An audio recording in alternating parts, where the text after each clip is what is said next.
सामीन, जब यूरोप में सर दर्द को बदरूहों का चिमटना कहा जाता था और उन बदरूहों को निकालने के लिए चर्च ले जाकर सर में कीलें ठोकी जाती थी, उस वक्त मुसलमान इराक में बैठे जदीद केमिस्ट्री और अद्वियात की तरक्की की बुनियाद रख रहे थे। जहां इब्ने सीना अल कानून फी तिब को तहरीर कर रहा था, जिसे आगे जाकर 1000 साल बाद 21वीं सदी में भी पढ़ा जाना था, वहीं जाबिर बिन हयान वो किताब लिख रहा था जिसे अगले 700 साल तक केमिस्ट्री की बाइबल का खिताब मिलना था। वो उस वक्त ऐसा तेजाब बना रहा था जिसकी पैदावार किसी मुल्क की सनती तरक्की की आकाशी कहलानी थी। वहीं मुसलमान सयाह दुनिया घूम रहे थे। मुसलमान माहिरीन फल्कियात मज़कूरा इल्म की तहकीक और तरक्की में अपना हिस्सा डाल रहे थे। कभी स्पेन को साफ तरीन शहर बना रहे थे, तो कभी बगदाद को इल्म का गहवारा बना रहे थे, तो कहीं नए इलाके फतह हो रहे थे। इस तरक्की की वजह उनका अपने निसाब यानी कुरान और हदीस की पैरवी करना था और दीनी उलूम के साथ तमाम दुनियावी उलूम को साथ लेकर चलना था और तमाम तर हुनरमंदों को अपनी तहजीब को परवान चढ़ाने के लिए इस्तेमाल करना था।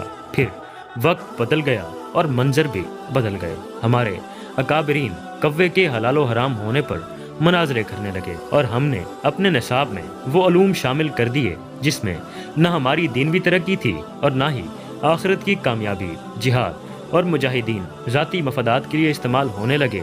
खीरे, ककड़ी, केले, मसवाक का साइज हमारे अहम मसाइल में शामिल होने लगा। मजीद ये कि आमीन तेज, ऊंची या आहिस्ता कहने पर कुफ्र के फतवे लगना शुरू हो गए।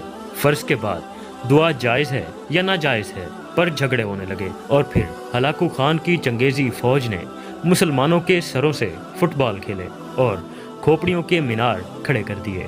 इल्मी किताबें दरियाओं में इस कदर बहाईं कि पानियों के रंग तब्दील हो गए और मुसलमान 1000 साल से भी ज़्यादा पीछे चले गए। और आज हम इस हैरानी का शिकार हैं कि हम दुनिया के मुकाबले में इस कदर पीछे क्यों हैं, जबकि हकीकत ये है कि आज हम जहाँ खड़े हैं खुद अपनी ही वजह से खड़े हैं। खैर, अल्लाह ताला अपने प्यारे महबूब सल्लल्लाहु अलैहि वसल्लम के सदके हम पर अपनी रहमतों का खास नज़ूल फरमाए। आमीन सुम आमीन। हमें थोड़ी सोचने की ज़रूरत है। दोस्तों, ये थी आज की वीडियो। कैसी लगी कमेंट सेक्शन में ज़रूर बताइएगा। वीडियो को लाइक एंड शेयर भी ज़रूर कर दीजिएगा। मैं मिलता हूँ नेक्स्ट वीडियो में, तब तक के लिए शुक्रिया। अल्लाह हाफिज़।